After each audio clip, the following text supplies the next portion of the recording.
ধীরে ধীরে আরো যেন অবনতির পথে যাচ্ছে ভারত বাংলাদেশের মধ্যে সম্পর্কের পরিধি, আর সেই প্রভাবই লক্ষ্য করা গেল ভারত বাংলাদেশ সীমান্তের ব্যস্ততম স্থলবন্দর পেট্রাপোলে। কয়েকদিন ধরেই সীমান্তে একটি অস্থিরতার পরিস্থিতি সৃষ্টি হলেও দেখা গিয়েছিল হাজার হাজার মানুষজন নানা প্রয়োজন সহ চিকিৎসা পরিষেবা নিতে ভারতে থাকলেও তারা ফিরে যাচ্ছেন নিজের দেশ বাংলাদেশে। সেরকম কিছু একেবারে সব ফাঁকা, লোকজন বেশি একটা নেই। ভিসা পেতে তো সমস্যা হচ্ছে না? হ্যাঁ, ভিসা বন্ধ রয়েছে এখন। আমরা পাটকেলঘাটা সাতক্ষীরা আমাদের বাসা। আমরা ডাক্তার দেখাতে আইছি মেডিকেল ভিসায়। ভিসা বলতে আমার আগের ভিসায় আছি, এই 3বার আসছি।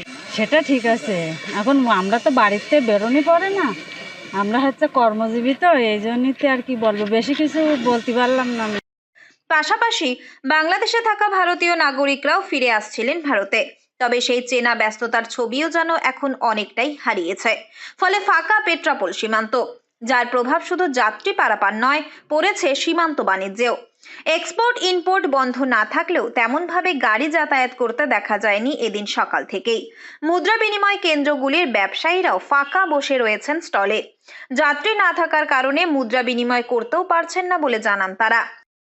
আমাদের তো প্রতিদিন এই সময় সীমান্তে প্রায় 5 থেকে 6 হাজার মানুষ কম বেশি যাতায়াত করে, কিন্তু এই মুহূর্তে যা পরিস্থিতি, ও দেশে ভিসাও নেই। যাদের ভিসা ছিল এখানে বাংলাদেশি লোক তারা ফিরে গেছে, আর ইন্ডিয়ান লোকেরা তো বাংলাদেশে হঠাৎ করেই যেতে চাচ্ছে না বিভিন্ন কারণে। সুতরাং বর্ডারটা পুরো একদম ফাঁকা, আমরা একদম ফাঁকা শুনশান বর্ডারে বসে আছি। এরকম একটা আলগা প্রচার ছিল, সেটাকে কেন্দ্র করে যারা হয়তো 2-3 দিন পরে আসতেন, পেশেন্ট বা অন্যান্য মানুষ, তারাও কিন্তু বেশিরভাগ চলে গেছে। খুব সামান্য মানুষই হয়তো বাংলাদেশি লোক কোনো কারণে এখানে হয়তো ডাক্তার দেখাবেন আটকে আছে, বাকি তারা দেশেই ফিরে গেছেন। এই কারণে বর্ডার পুরো ফাঁকা। হ্যাঁ, মুদ্রা যদি মানুষ না আসে তাহলে কার সঙ্গে আমি কিনবো, আর যদি টাকা কিনতে না পারি বেচবো কার কাছে? সব মিলিয়ে আমরা চুপচাপই বসে আছি। বর্তমানে বাটা 69 টাকা করে আর বিক্রি 140 টাকায় এসে ঠেকেছে বলে জানান। এদিন হাতে গোনা কয়েকজন যাত্রী পারাপার হয়েছে বলেই জানা গিয়েছে। তবে দুদেশের বর্তমান পরিস্থিতি নিয়ে যে যাত্রীরা উদ্বিগ্ন তা বোঝা যাচ্ছে পেট্রাপোল সীমান্তে। ভারত থেকে বাংলাদেশে যাওয়া যাত্রীরা যেমন সে দেশের পরিস্থিতি নিয়ে চিন্তিত, পাশাপাশি বাংলাদেশে থাকা ভারতীয় নাগরিকরা ফিরেও যেন কিছুটা হলেও স্বস্তির ছাপ তাদের চোখে মুখে। আমরা তো এখানকার লোকাল ছিল, ইন্ডিয়ান বনগাই বাড়ি আমাদের, কিন্তু আমরা টিভিতে দেখছি পতাকা পড়াচ্ছে, বর্ডারের লোকজন দল বেঁধে মিছিল করছে, সব শুনছে, কিন্তু দেখিনি। খারাপ লাগছে দুদেশের সম্পর্ক? খারাপ, স্বাভাবিক খারাপ লাগার কথা। তো ধরো একই ভাষা একই দেশ, ভাগ হয়ে গেছে, মানুষের প্রতি মানুষের একটা বিরাট সম্পত্তি আছে। হ্যাঁ, কিন্তু এই অশান্তি, এই গণ্ডগোলের জন্য বাঙালির লোক খুব মর্মাহত। তার মানে এক শ্রেণীর লোক ইন্ডিয়ার উপর তাদের নির্ভরশীল, আসা যাওয়ায় ব্যবসা বাণিজ্য খাওয়া দাওয়ায় সেইগুলো তাদের বন্ধ হয়ে যাচ্ছে, ভিসা দিচ্ছে না। লক্ষ লক্ষ লোক ভিসার জন্য অপেক্ষা করছে, কবে ছাড়ে ভিসা।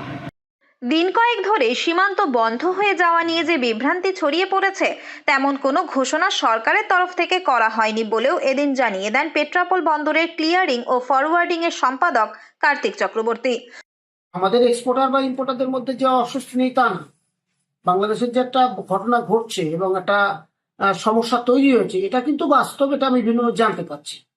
এবং যার কারণে আমদানি ও রপ্তানিকারক যারা আমাদের, বিশেষ করে এক্সপোর্টার যারা, তাদের মধ্যে অস্বস্তি আছে। তারা বিভিন্নভাবে ফোন করছে যে কোনো সমস্যা আছে কিনা, এক্সপোর্ট কি বন্ধ হয়ে যাবে, ইম্পোর্ট কি।